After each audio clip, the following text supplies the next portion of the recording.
Shalom saudaraku yang terkasih dalam Tuhan. Puji nama Tuhan, kembali kita berkumpul tempat ini untuk kita boleh beribadah, memuji, memuliakan nama Dia. Mari saudara, kita mau berdoa terlebih dahulu. Kita mau mulai ibadah kita pada pagi hari ini. Tuhan Yesus Kristus, kami mengucap syukur Tuhan. Engkau Allah yang baik, Engkau Allah yang memelihara setiap kami, memberikan kami damai sejahtera dan sukacita Tuhan. Kalau sebentar kami mau memulai ibadah kami pada pagi hari ini, kami minta urapan-Mu Tuhan turun atas kami semua yang hadir di tempat ini Bapa. Kami mau memuji, memuliakan nama-Mu hanya di dalam nama Tuhan Yesus Kristus. Haleluya. Amin. Ya Allah kita yang sungguh baik, nama Dia Yesus, nama yang sangat indah. Mari saudara kita mau angkat pujian ini bersama.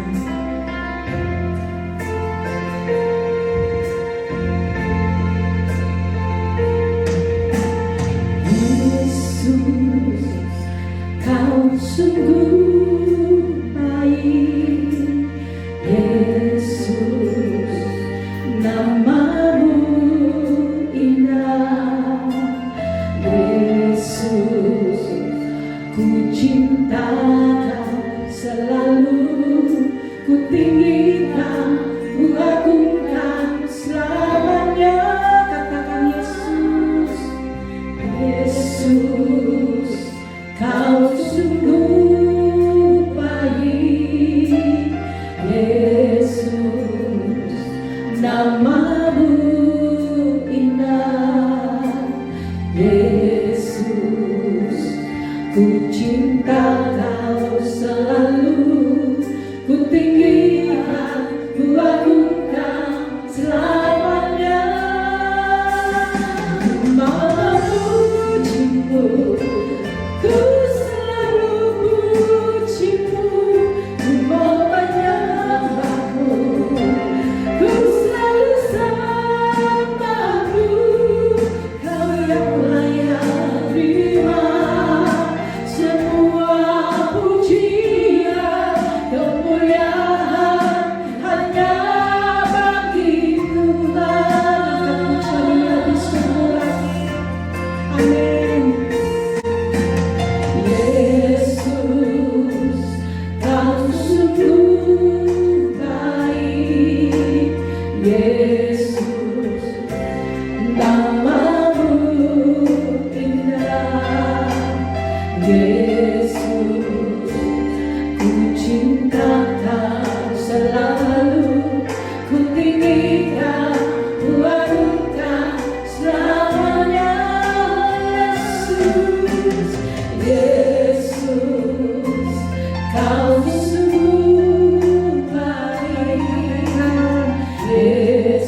Engkau adalah Allah yang dahsyat, Allah yang luar biasa. Tuhan di atas segala Tuhan. Kami bangga Tuhan punya Allah seperti Engkau Tuhan.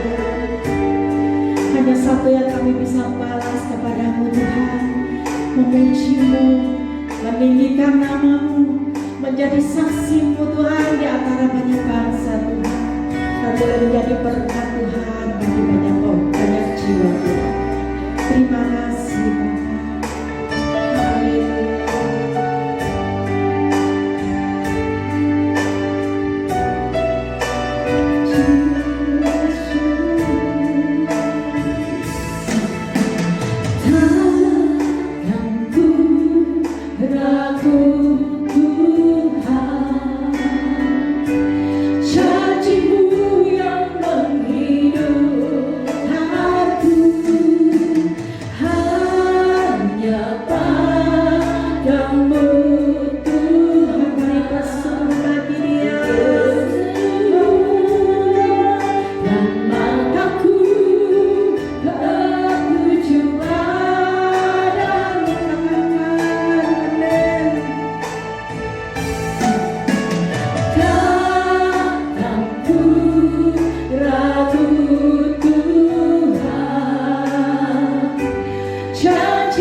Haleluya.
Mari Kau pakai hamba-Mu untuk menyampaikan isi hati-Mu tempat ini Tuhan.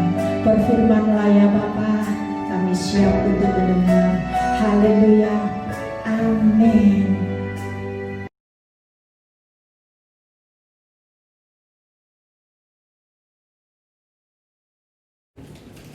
Shalom. Selamat pagi saudara yang kasih dalam kasih Kristus. Pagi ini lagi kita boleh berjumpa dalam keadaan bersukacita karena dalam pemeliharaan Tuhan, dalam perlindungan Tuhan.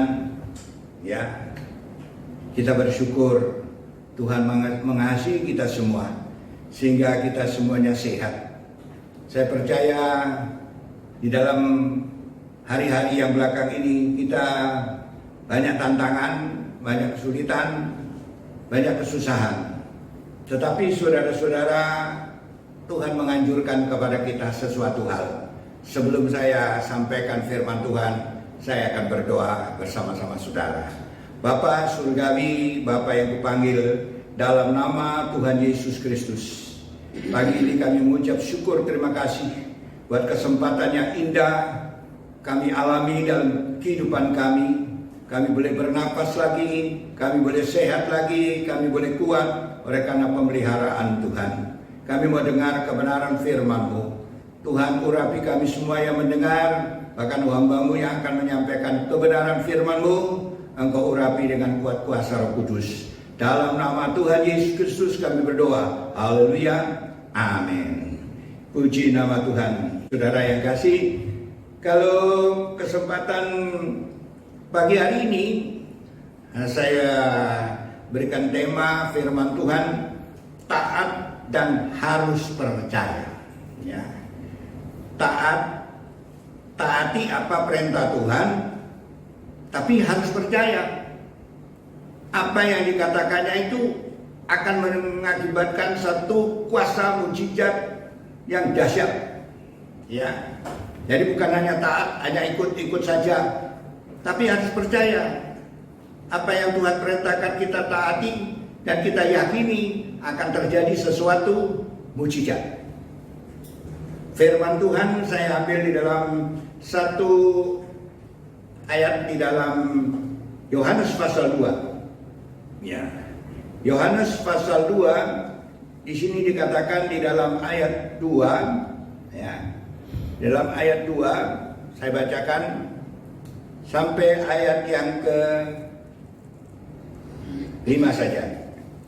Yesus dan murid-muridnya diundang juga ke perkawinan itu. Ketika mereka kekurangan anggur, ibu Yesus berkata kepadanya, "Mereka kehabisan anggur." Kata Yesus kepadanya, "Mau apakah engkau daripadaku, ibu? Saatku belum tiba." Tetapi ibu Yesus berkata kepada pelayan-pelayan, "Apa yang dikatakan kepadamu, buatlah itu." Amin. Ya, saudara, kita sudah banyak mendengar firman Tuhan mengenai cerita perkawinan di Kana. Tapi kita mau ambil hikmatnya. Apa yang Tuhan ingin sampaikan kepada kita pagi hari? Bagaimana keadaan pesta di Kana itu? Suasananya berubah dari sukacita menjadi rasanya sunyi sepi. Kenapa? Tiba-tiba kehabisan anggur. Biasanya pesta itu kalau ada anggur begitu meriah, menyanyi-nyanyi, bersukacita, berdangsa-dangsi. Sebab apa? Ada anggur sukacita. Nah, saudara, tetapi tiba-tiba ada laporan bahwa air anggur sudah habis. Kehabisan air anggur, sebab itu suasananya berubah. Keadaannya sudah tidak ada, seolah-olah tidak ada lagi sukacita. Laporan itu datang kepada ibu Yesus yang bernama Maria. Kemudian Maria perintahkan kepada pelayan-pelayan, apa yang diperintahkannya, ya, apa yang nanti dikatakan kepadamu, ya, dikatakan buatlah itu.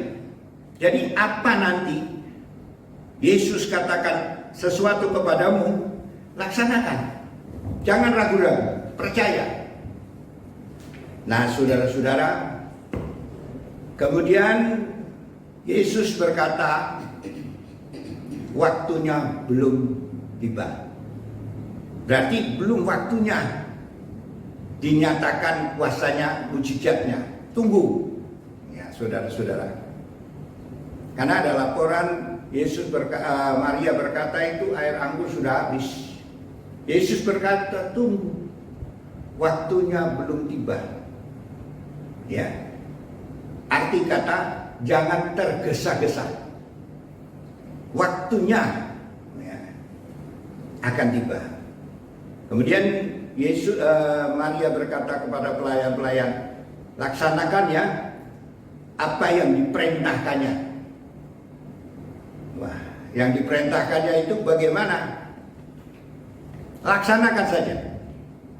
Saudara-saudara, apa yang terjadi? Di sana ada tempayan-tempayan ya, 6 tempayan. Biasanya tempayan-tempayan itu tempatnya penampungan air untuk cuci kaki. Tetapi diperintahkan oleh Yesus isi air. Nah, isi air, saya percaya airnya ya air sumur lah. Pada waktu itu belum ada keran. Setelah diisi dengan air, Tuhan Yesus berkata, bagikan. Ya, bagikan kepada siapa? Bagikan kepada orang-orang pesta, undangan-undangan itu. Ini pertanyaan, ini tanda tanya ya saudara. Kalau saudara dan saya pada waktu itu yang diperintah, bagikan air diciduk, air dari tempayan itu untuk dibagikan, untuk diberikan minum kepada pesta, orang pesta itu, orang yang datang, undangan-undangan itu. Saya rasa undangan itu luar biasa. Undangannya ya mungkin ada pejabat-pejabat. Kemudian disuruh bagikan air. Saya mau bertanya juga kepada saudara yang mendengarkan firman Tuhan ini. Kira-kira kalau saudara hadir pada waktu itu dan saudara menjadi pelayan, suruh bagikan air yang dari tempayan itu kepada pendatang atau para undangan, bagaimana kira-kira pikiran saudara? Ya, mikir-mikir enggak? Tetapi Ibu Yesus berkata, apa yang dia katakan laksanakan. Saudara-saudara, perintah ini sulit ya, tidak masuk di akal ya. Bertentangan dengan pikiran kita, bertentangan dengan akal kita. Kalau waktu itu kita hadir dalam pesta itu dan kita yang disuruh membagikan. Tetapi kata-kata oleh Maria berkata, laksanakan. Apa yang diperintahkan, laksanakan. Maksudnya sudahlah, dia yang bertanggung jawab. Saya percaya kalau dia perintahkan, Yesus perintahkan sesuatu, apakah akan terjadi segala sesuatu, yang tanggung jawab ya Yesus. Yang perintahkan, ada kata ada terjadi sesuatu. Ini air dibagikan. Tetapi saudara-saudara, pada kesempatan pertama sebelum dibagikan ke seluruh ya undangan, pejabat minuman itu, ya pimpinannya daripada pesta itu merasakan dulu, ya istilah kata diincipi dulu. Wah, dia kaget, dia terkejut. Ini anggur dari mana ini? Anggur yang belum pernah saya rasakan ini. Ya dibagikan. Pesta saya rasa mulai penuh sukacita lagi, penuh kegirangan lagi. Bagi orang percaya saudara, Tuhan tidak pernah mempermalukan. Amin. Roma 10 ayat 11 dikatakan, bagi orang yang percaya, bukan hanya percaya, tapi mau taat kepada firman Tuhan, Tuhan tidak akan mempermalukan. Buktinya, setelah air itu dibagikan, tidak ada yang ngomel. Justru semua bertanya-tanya, anggur dari mana? Belum pernah kita rasakan anggur ini. Ya, tapi luar biasa. Itulah sebabnya saudara, kalau ada acara apapun, acara pesta, ulang tahun, persekutuan doa, dan lain sebagainya, undang Yesus di tengah-tengah saudara. Undang hadirat Tuhan di tengah-tengah saudara. Saudara, undang dia. Berseru kepada dia. Biar Tuhan ikut serta campur tangan untuk pesta yang dilaksanakan di rumah saudara, di restoran, di persekutuan doa, dalam gereja, supaya mujizat itu terjadi. Kita bukan hanya taat saja begitu, ikut-ikutan, tapi kita harus percaya bahwa Tuhan itu kalau sudah berfirman pasti ada kuasanya, mujizatnya pasti terjadi. Saudara-saudara, saudara, Tuhan tidak pernah mempermalukan orang yang mau menaati firman-Nya. Haleluya saudara. Amin. Ya, saya akan tunjukkan beberapa hal lagi di dalam Injil Lukas pasal 17. Ada satu peristiwa lagi di mana Tuhan Yesus berjalan menyusur dari satu daerah Galilea.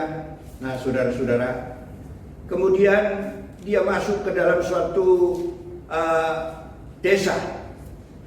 Masuk dalam suatu desa, bertemu dengan 10 orang kusta yang berseru-seru mohon belas kasihan. Itu dalam Lukas pasal 17 mulai ayat 11, ya saudara. Itu Yesus masuk dalam perbatasan Samaria dan Galilea. Ada satu desa. Satu desa di mana di desa itu rupa-rupanya ada 10 orang kusta yang sudah tidak boleh masuk kota. Saudara-saudara, sudah dibatasi, terisolir. Takut kalau masuk kota bisa menular semua, kena kusta. Saudara, dalam kitab Imamat dikatakan kalau ada orang kusta harus teriak-teriak, ya, najis, najis, supaya jangan sampai orang mendekat. Gitu. Nah, pada waktu mereka melihat Yesus, 10 orang kusta ini, mereka mohon belas kasihan. Mohon belas kasihan. Nah, saudara, itu di dalam ayat yang ke-14 ya. Saya bacakan. Nah, di dalam ayat 13, Lukas 17 ayat 13, dan mereka berteriak ya, Yesus Guru, kasihanilah kami. Nah, lalu ini luar biasa. Lalu Yesus ya memandang mereka dan berkata, pergilah, perlihatkanlah dirimu kepada imam-imam. Dan sementara mereka di tengah jalan, mereka menjadi tahir. Luar biasa. Saudara, mereka minta belas kasihan dari Tuhan. Tuhan, kasihanilah kami. Ya, mungkin nggak tahu sudah berapa tahun, sudah berapa lama mereka itu ada di pedesaan dalam. Yesus bukan seperti kita mungkin ya. Kita maunya penginjilan kota-kota saja. Kota-kota besar, gereja-gereja besar. Tidak mau masuk desa. Apalagi kalau sudah jabatannya sudah tinggi, kedudukan posisinya sudah hebat, titelnya sudah tinggi. Waduh, susah untuk masuk desa. Kita belajar kepada Yesus. Bapak-bapak, mungkin ada penginjil-penginjil, ada pendeta-pendeta yang mendengarkan. Belajar kepada Yesus. Yesus saja masuk desa. Mau masuk desa, melayani di perdesaan. Kita ini sulit masuk desa. Ya. Di desa itu banyak orang membutuhkan keselamatan, membutuhkan pertolongan, membutuhkan kesembuhan. Yesus masuk desa. Itu pelajaran buat kita. Kita juga harus belajar rendah hati. Jangan hanya kota ke kota saja. Setelah mereka kembali lagi, 10 orang kusta itu berteriak, "Kasihanilah kami." Yesus menjawab apa? Menjawab yang sulit untuk dipikirkan secara akal kita. Ini orang kusta, saudara, dimusuh oleh imam-imam, orang ahli Taurat, orang Farisi. Musuh mereka. Apabila masuk kota nanti akan dilempari batu. Mereka akan diusir, saudara. Tetapi kata Yesus, tunjukkanlah dirimu kepada imam-imam. Luar biasa. Nah, andai kata ini kita belajar. Andai kata kita sendiri yang dalam keadaan sakit demikian, kemudian diperintahkan tunjukkan dirimu kepada imam-imam, pikiran saudara bagaimana? Pikiran kita itu bagaimana? Sedangkan ada peraturan bahwa orang kusta tidak boleh masuk kota. Ini justru oleh Tuhan Yesus, diperintah oleh Yesus, tunjukkanlah dirimu kepada imam-imam. Ini kan bertentangan dengan akal pikiran kita. Sulit, saudara-saudara. Tetapi harus ditaati. Ya, apa boleh buat? Ditaati. Andai kata kita atau saya, ya, diperintahkan pergi ke imam-imam. Andai kata nanti di tengah kota bertemu dengan imam-imam atau ahli Taurat, orang Farisi. Kenapa kamu? Jangan dulu, jangan lempar dong.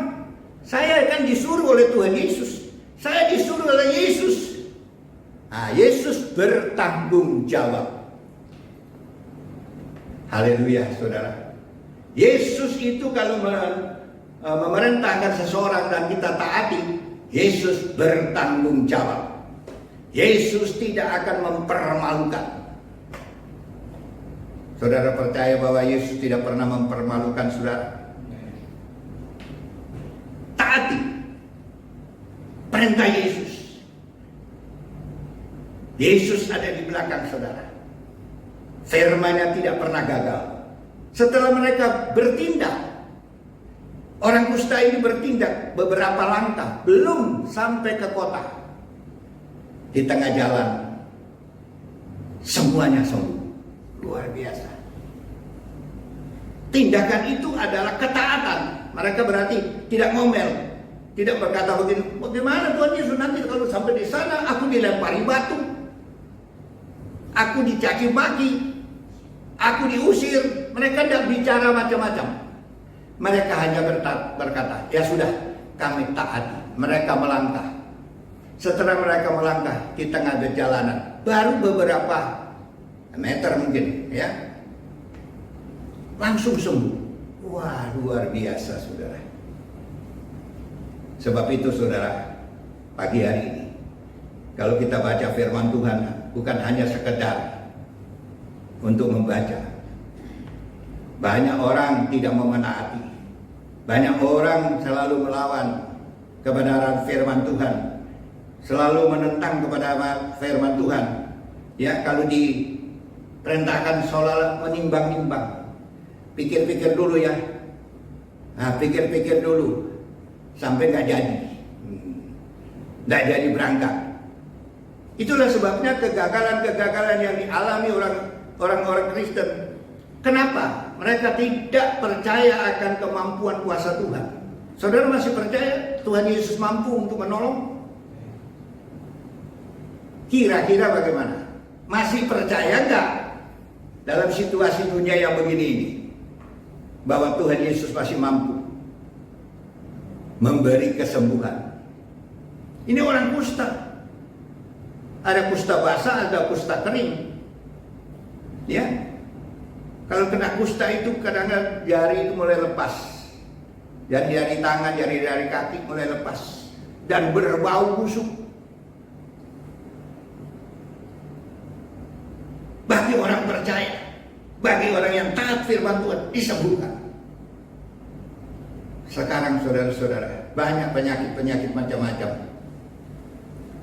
Kita hanya tahu menyenangkan hati Tuhan, ya, bersukacita karena Tuhan. Tuhan mampu. Tuhan kalau berfirman tidak mungkin gagal.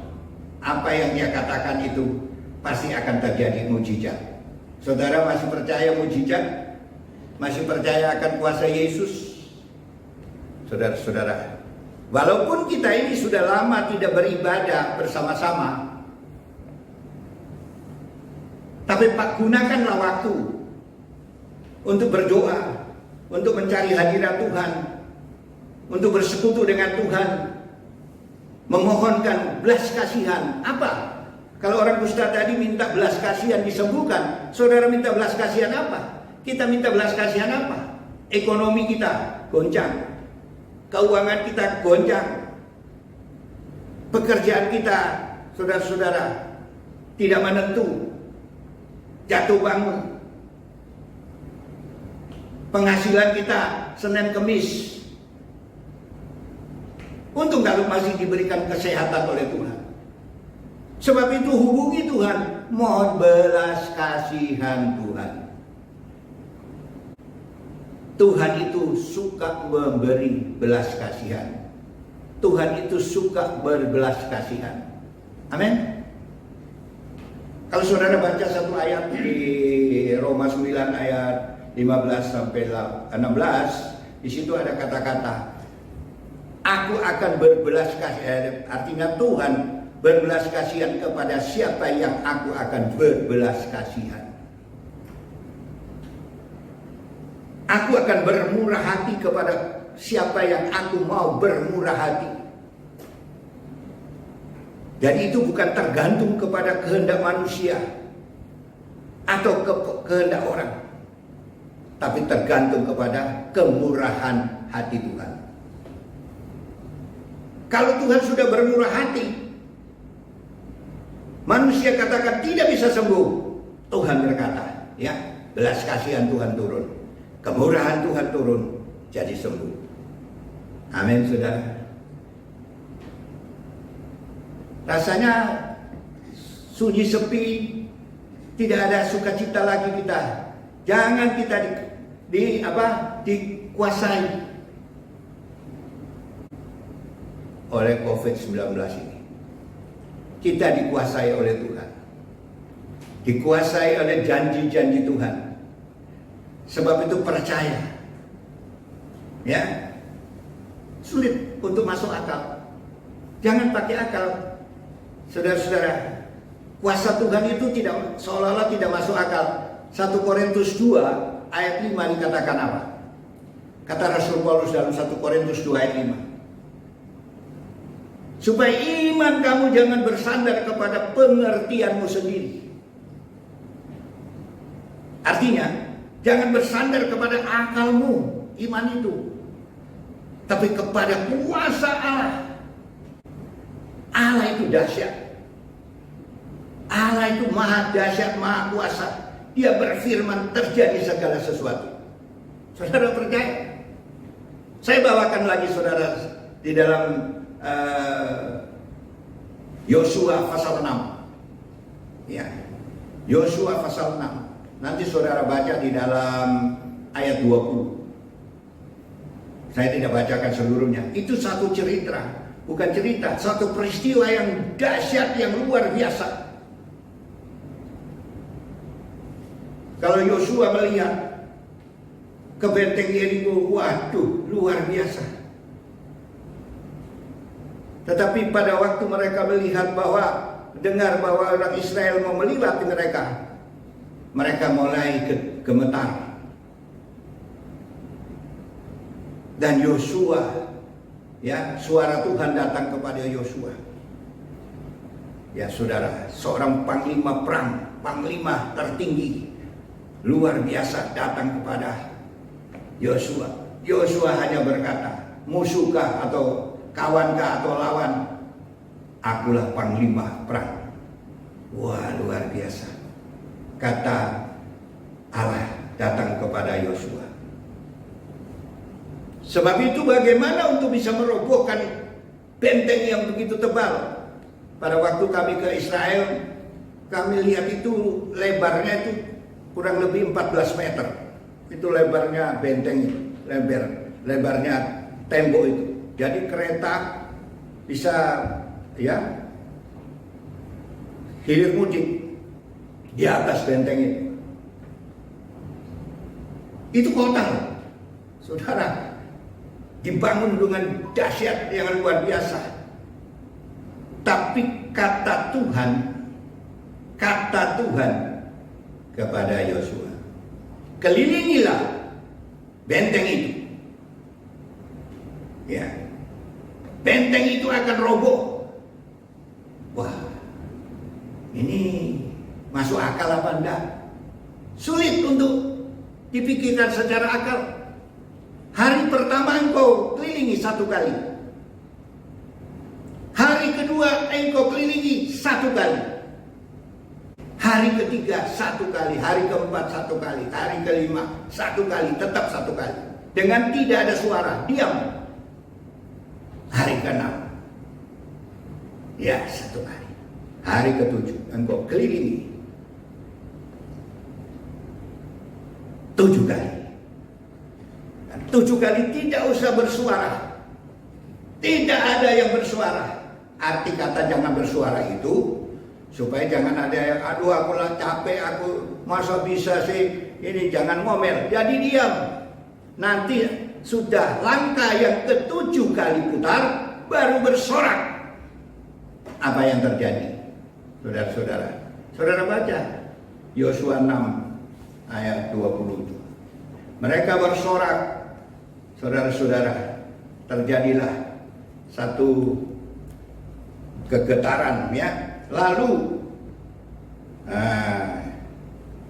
berteriaklah bangsa itu sedang sangkakala ditiup.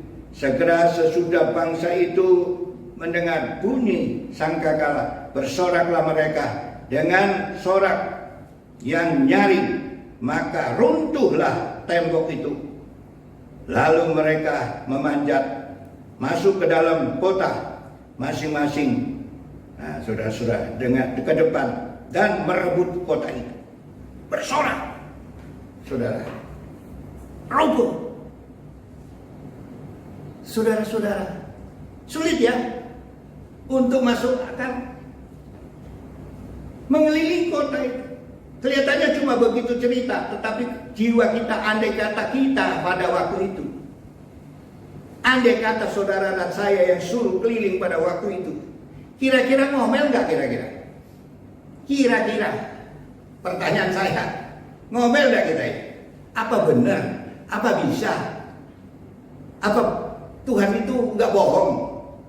Ini benteng ini. Sudah 6 kali kita keliling. Sekarang yang ke-7, capek benar ini kota loh. Ya, ini jalan kaki loh. Diam, tidak ada yang bersuara. Begitu langkah hari yang ke-7, putaran yang ke-7, yang terakhir, bersorak. Apa Tuhan katakan? Robohlah kota itu. Dan Tuhan memberi kemenangan. Jadi hari ini juga saudara, hari ini juga, kalau dengar suara Tuhan, kalau dengar firman Tuhan, jangan diremehkan. Itulah sebabnya kita sering lemah, sering kali putus asa. Sebab firman Tuhan dianggap bacaan biasa. Imani saudara, imani, yakini Tuhan kita luar biasa. Ada kata-kata Yesus itu, saudara, tidak pernah berubah dahulu, sekarang, selama-lamanya. Ibrani 13:8. Dan firman-Nya, langit dan bumi akan lenyap, firman-Nya kekal selama-lamanya. Matius 24 ayat 35. Firman-Nya tidak pernah berubah, Tuhan tidak pernah berubah, kuasa-Nya pun tidak pernah berubah. Apa yang kita ragukan? Mari kita koreksi. Di dalam doa kita ada keraguan? Masihkah saudara dan saya ragu? Percaya, Tuhan masih mampu. Yang sulit kita pelajari sulit, saudara-saudara. Tapi Tuhan tolong. Ya, Tuhan mampu untuk memberikan jalan keluar. Banyak hal-hal di dalam firman Tuhan yang menunjukkan yang tidak masuk akal, yang sulit dipikirkan secara manusia, tapi justru itulah Tuhan nyatakan mujizat-mujizatnya bagi yang percaya. Saudara pernah membaca Naaman, seorang panglima, dia kena kusta. Di dalam 2 Raja-Raja pasal 5 nanti saudara baca sendiri, ayat 12 dan selanjutnya. Naaman mendapat berita dari seorang gadis Israel yang ditawan, kalau engkau pergi ke sana, ya, bertemu dengan Nabi Elisa, dan engkau menuruti, tak menaati dia, oh pasti sembuh, pasti sembuh. Luar biasa. Ini berita, pasti sembuh kustanya. Seorang panglima kena kusta itu mempermalukan dirinya. Setelah sampai di sana,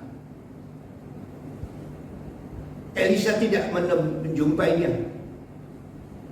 Elisa tidak menjumpai panglima walaupun dia panglima. Elisa tidak gila hormat. Dia tidak cari muka. Dia perintahkan kepada Gehazi, suruh itu Naaman masuk di sungai Yordan. Wah, 7 kali ya.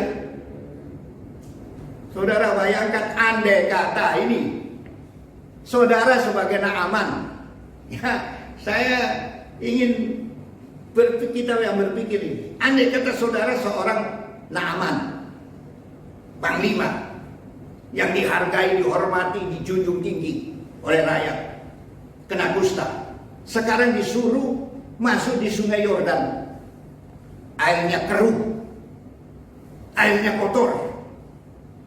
Wah, saya rasa saudara akan ngomel, saudara akan marah-marah. Saya pikir, kata Naaman, itu Elisa datang kepada saya, dia jamah saya, langsung saya disembuhkan. Elisa tidak goda hormat, ya. Elisa tidak gila hormat, dia hamba Allah. Dia suruh pengerjanya. Kali ini istilahnya sekarang ini pengerjanya, suruh masuk sungai Yordan. Marah dia, jengkel dia. Aku ini siapa? Aku disuruh masuk sungai Yordan 7 kali nyelam. Wah, ini penghinaan, rasanya penghinaan, murka dia. Ya, saudara. Tapi para pendamping-pendampingnya perintahkan, sudahlah, kalau yang disuruh sama hamba Tuhan itu perintahnya begitu, Elisa suruh begitu, ya nurut aja lah, nurut aja lah. Loh, katanya, kan di sana apakah tidak ada tempat yang lain yang bersih, yang lebih bersih airnya? Di mana itu? Di Obana atau Parpar atau sungai-sungai Dapsik lebih baik. Kenapa saya disuruh? Aduh, ya sudahlah, ayo nurut. Nggak masuk akal kan? Kusta tubuhnya, suruh masuk di tempat air yang keruh, mungkin tambah parah. Akhirnya saudara, daripada berbantah-bantah, taatilah.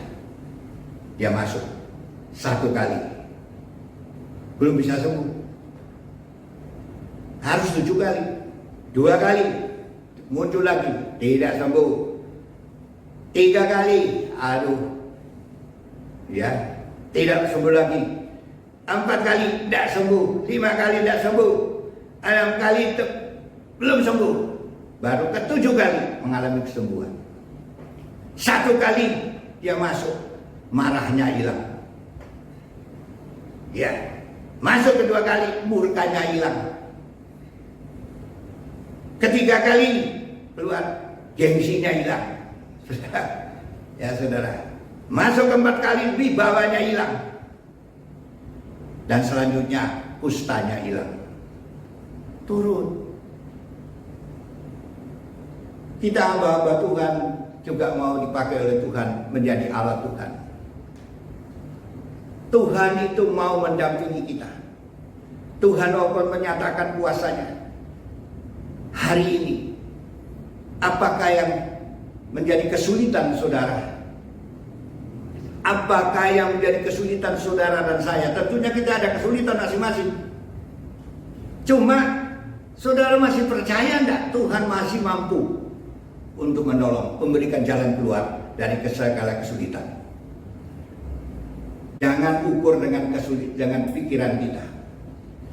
Kata firman Tuhan di dalam Yesaya 55 ayat 8 dan 9 itu dikatakan, pikiranmu bukan pikiranku. Pikiran Tuhan dengan pikiran kita bedanya antara langit dan bumi. Oh saudara, mari saya ajak saudara baca itu ya, supaya saudara jangan mengukur pikiran saudara sama dengan pikiran Tuhan. Beda, jauh. Sebab itu taati saja.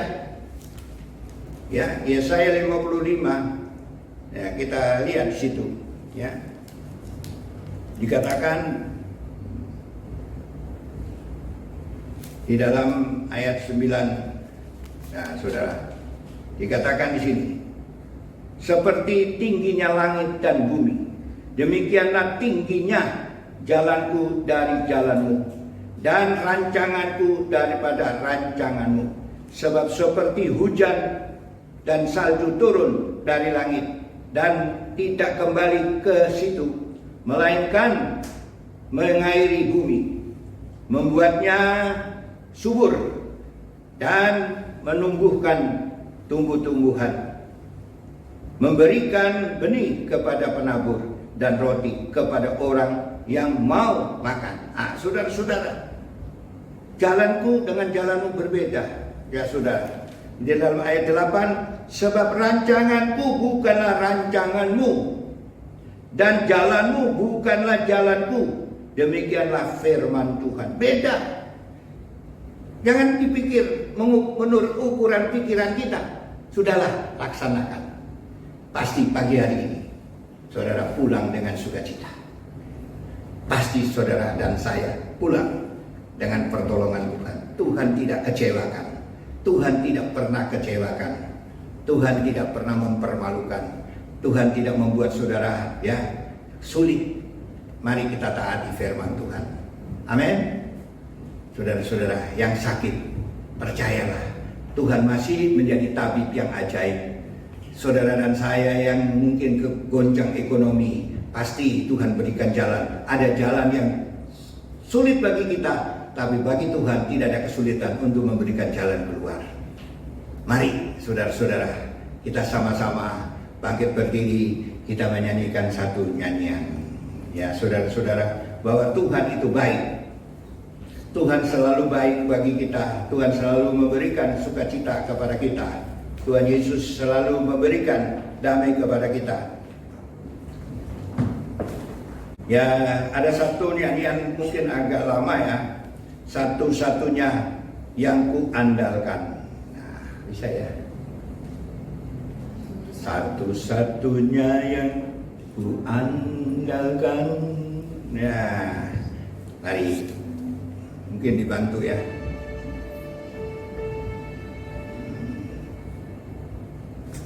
Haleluya. Atau diganti saja yang lebih mudah, lebih gampang. Ya, lebih gampang aja ya. Ya, saya nyanyikan kita sama-sama. Allah kita besar, Dia sungguh amat besar. Ya. Allah kita besar, Dia sungguh amat besar. Oh haleluya. Dia miliki kuasa besar. Kita bersuka cita karena kita punya Allah yang dahsyat, Allah yang luar biasa, yang mampu untuk menolong, memberikan jaminan dan memberikan mujizat pada pagi hari. Haleluya.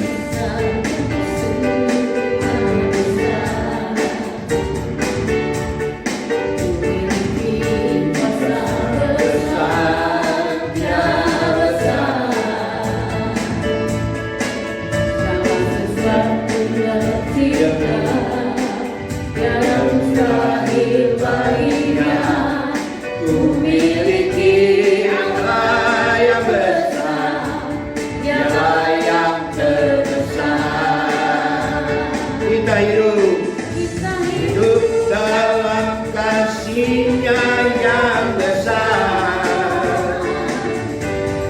Kita hidup dalam kuasa-Nya yang besar. Marilah kita puji Dia.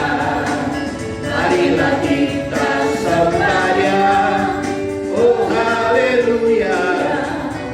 Karena namanya Allah kita besar. Kita besar, Dia sungguh amat besar.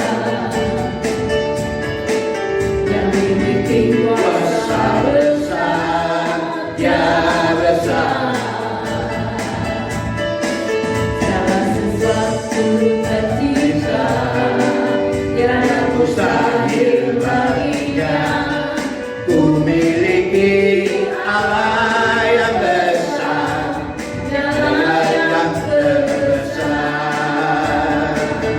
Kita hidup dalam kasih-Nya yang besar. Kita hidup dalam kuasa-Nya yang besar. Mari kita puji Dia. Marilah kita sembah Dia. Oh haleluya. Besarkan namanya. Kita hidup dalam kuasa-Nya. Kita hidup dalam kuasa-Nya yang besar. Kita hidup dalam kuasa-Nya yang besar. Marilah kita puji Dia. Marilah kita sembah Dia. Oh haleluya. Besarkan namanya. Oh haleluya. Oh haleluya. Besarkan namanya. Oh haleluya. Oh haleluya. Besarkan namanya.